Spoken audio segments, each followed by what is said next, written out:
వచ్చేటప్పటికి మాట్లాడతారు. జగన్ అంటే ఏం చేయలేరు అనుకోండి. అవును. వీళ్ళందరికీ కూడా మిథున్ రెడ్డికి వచ్చేటికి ఏకంగా పార్లమెంటరీ పార్టీ నాయకుడు తనే డిఫెన్స్లో ఉండాలి. మిథున్ రెడ్డి బుర్ర కొంచెం పాదరసం. జగన్ తర్వాత జగన్ అతన్ని ఎందుకు దగ్గర పెట్టుకుంటాడంటే పాయింట్ ఎదుటిది ఏదో దాన్ని ఏమంటారు వెటకారంగానో లేకపోతే లైట్ తీసుకోవడం ఉండదు. ఒక పాయింట్ చెప్తే అందులో సీరియస్నెస్ ఎంత ఉంది, లోపం ఉన్నా కూడా జగన్ దగ్గర అన్న ఇది మనకి పనికిరాదు, ఇది వేస్ట్ అని చెప్పగలిగినటువంటి టాలెంటెడ్ అతను. అంటే బిజినెస్ మ్యాన్ కదా, జగన్ బిజినెస్ మ్యాన్. కాబట్టి ఈ బిజినెస్ మ్యాన్లకి హైలీ బిజినెస్ మ్యాన్ వీళ్ళు వేల కోట్ల రూపాయల వ్యాపారాలు చేసేవాళ్ళు. ఇట్లాంటి వాళ్ళకి మనతో కూర్చుని మాట్లాడిన మన కెపాసిటీ ఎంతో వాళ్ళకి అర్థమైపోతుంది. కాబట్టి అట్లాంటి వాళ్ళు ఊరికినే వేగ్గా వెళ్ళే క్యారెక్టర్ కాదు.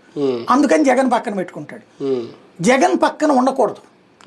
అంబటి రాంబాబు భయపడాలి, జగన్ పక్కకి వెళ్ళాలంటే భయపడాలి. ఈ భయాన్ని జగన్ దగ్గర ఎక్స్ప్రెస్ చేయాలి.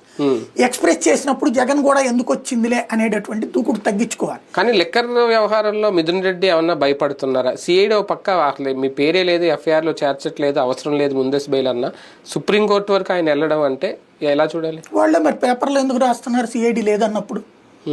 నోటితో ఒకటి చెప్తున్నారు, నొసటితో ఇంకోటి చేస్తున్నారు.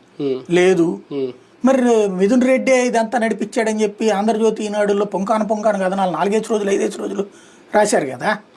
మరి ఎందుకు రాశారు?